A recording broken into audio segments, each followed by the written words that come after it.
శ్రీకాకుళం జిల్లాని రాష్ట్రాన్ని స్వచ్ఛత రంగంలో అగ్రస్థానంలో నిలబెట్టాలి అంటే ప్రతి పౌరుడు తన పరిసరాలను పరిశుభ్రంగా ఉంచుకోవడమే తొలి అడుగు కావాలి అని శ్రీకాకుళం ఎమ్మెల్యే గొండు శంకర్ గట్టి పిలుపునిచ్చారు. శ్రీకాకుళం రూరల్ మండలం రాగోలు గ్రామంలో 3వ శనివారం నిర్వహించిన స్వచ్ఛాంధ్ర స్వర్ణాంధ్ర కార్యక్రమంలో ముఖ్య అతిథిగా పాల్గొన్న ఆయన స్వయంగా గ్రామ పెద్దలతో కలిసి శ్రమదానం చేసి స్వచ్ఛత ఆవశ్యకతను చాటి చెప్పారు. పరిశుభ్రత ఉంటేనే అగ్రస్థానం. ఈ సందర్భంగా ఎమ్మెల్యే శంకర్ మాట్లాడుతూ గ్రామ పరిసరాలను పరిశుభ్రంగా ఉంచుకున్నప్పుడే మన ప్రాంతాన్ని, తర్వాత మండలాన్ని, తద్వారా జిల్లాను స్వచ్ఛత రంగంలో అగ్రస్థానంలో నిలబెట్టగలం. ఈ లక్ష్యం సాధించడంలో ప్రతి పౌరుడు భాగస్వామ్యం ఎంతో కీలకమని ఉద్ఘాటించారు. స్వచ్ఛత కేవలం ప్రభుత్వ కార్యక్రమం కాదని పౌరులందరి సామాజిక బాధ్యత అని స్పష్టం చేశారు. జీఎస్టీపై అవగాహన, సైకిల్ ర్యాలీ, స్వచ్ఛత కార్యక్రమం తర్వాత ఎమ్మెల్యే శంకర్ జీఎస్టీ ఉత్సవాల్లో చురుగ్గా పాల్గొన్నారు. జీఎస్టీ ధరల తగ్గింపు వల్ల మధ్యతరగతి ప్రజానీకం పొందుతున్న లబ్ధిని ఆయన గ్రామస్తులకు వివరించారు. అనంతరం గ్రామస్తులు యువతతో కలిసి పెద్ద ఎత్తున సైకిల్ ర్యాలీ నిర్వహించారు. పరిశుభ్రత, ఆరోగ్య, స్పృహ, ఆర్థిక అవగాహనలు మేళవించి నిర్వహించిన ఈ కార్యక్రమం రాగోలు గ్రామ ప్రజల్లో ఉత్సాహాన్ని నింపింది. కార్యక్రమంలో భాగంగా గత ముఖ్యమంత్రి శ్రీ నారా చంద్రబాబు నాయుడు గారు 1995లో ఆయన ముఖ్యమంత్రి అయినప్పటి నుండే క్లీన్ అండ్ గ్రీన్ అనే ఒక ప్రారంభం పెట్టి పచ్చడి చెట్లు ప్రగతి మెట్లు, పచ్చదనం పరిశుభ్రత అనే కార్యక్రమం పెట్టారు. దాని తర్వాత గౌరవ ప్రధానమంత్రి నరేంద్ర మోడీ గారు దాన్ని ఆదర్శంగా తీసుకొని ఏదైతే మన బాబుజీ గాంధీజీ గారి కళలు స్వచ్ఛ భారత్, అన్ని గ్రామాలు, అన్ని పట్టణాలు స్వచ్ఛంగా ఉండాలా, పారిశుద్ధ్యం ఉండాలి, తద్వారా మంచి ఆరోగ్యవంతమైనటువంటి సమాజం తయారవుతుంది. ఎందుకంటే ఆరోగ్యమే మహాభాగ్యం. మనం ఆరోగ్యంగా ఉంటేనే ఏదైనా చేయగలం. ఆ ఆరోగ్యం ఉండాలంటే మన పరిసరాలు పరిశుభ్రంగా ఉండాలి. దాంట్లో భాగంగా పెద్ద ఎత్తున స్వచ్ఛ భారత్ స్వచ్ఛాంధ్ర కార్యక్రమం జరుగుతుంది.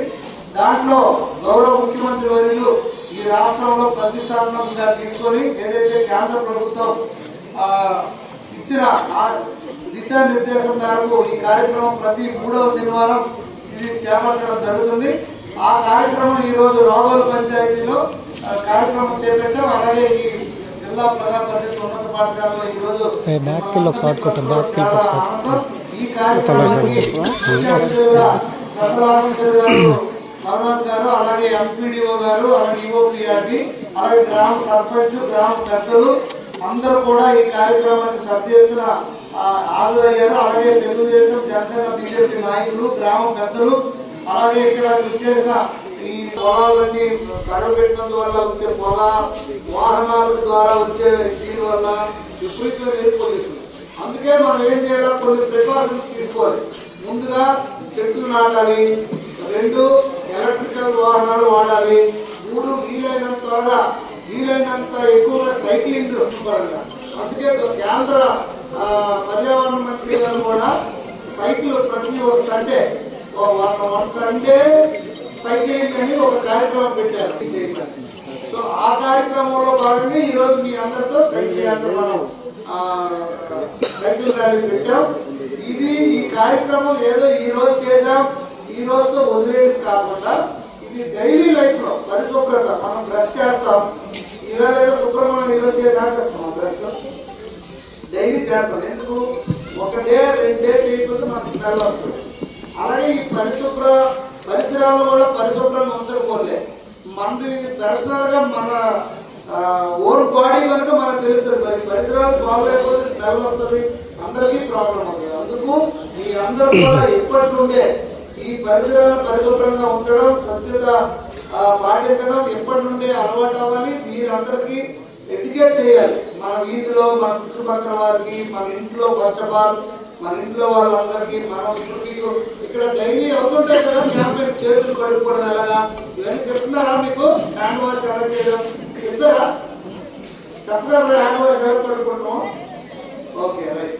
అలాగా ప్రతిదీ మనం ఇక్కడ మీకు స్కూల్ అన్ని టీచర్స్ చెప్తున్నారు, మనం అది పాటించాలి, పక్క వారికి చెప్పాలి. మనం పాటించకుండా పక్క వారికి చెప్పినా వెళ్ళాలి. పక్క వారికి చెప్పడం పోలే పర్లేదేమో కానీ ముందు మనం పాటించాలి. మన పరిసరాలను పరిశుభ్రంగా ఉంచాలి. ఫస్ట్ అది మనం పాటించాలి. సో ఇది ఒక మంచి కార్యక్రమం. అలాగే ఈ కార్యక్రమంలో ప్రతిజ్ఞ ఉంది. మనం అందరం ప్రతిజ్ఞ చేసుకొని ఈ స్వచ్ఛ ఆంధ్రప్రదేశ్ ని మనం